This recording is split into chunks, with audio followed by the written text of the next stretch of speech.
يا أهلاً يا ولاد يا حلوين.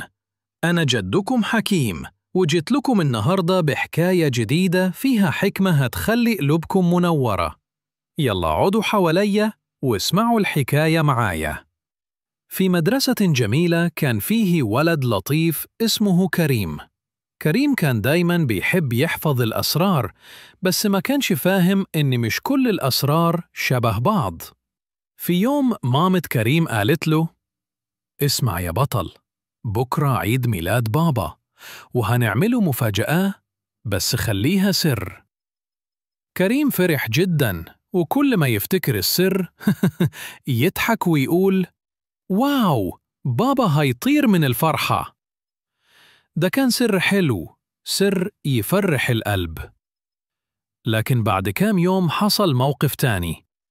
واحد من الولاد في المدرسة خبط طفل أصغر منه ووقعه. الولد الكبير شد كريم وقال له: اسمع يا كريم، لو قلت لحد هزعلك.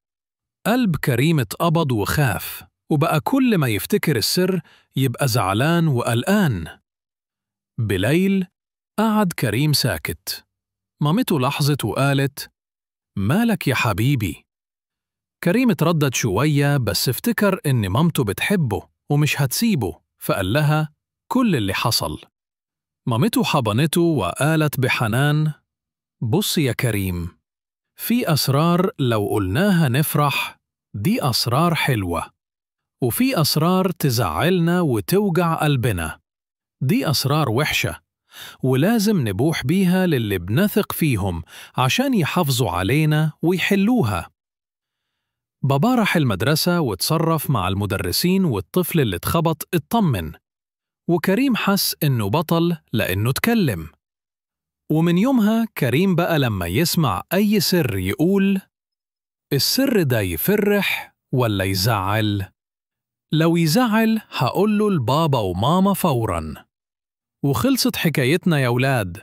لو عجبتكم القصة ما تنسوش تعملوا لايك للفيديو وتشتركوا في القناة عشان تتابعوا كل الحكايات الجديدة.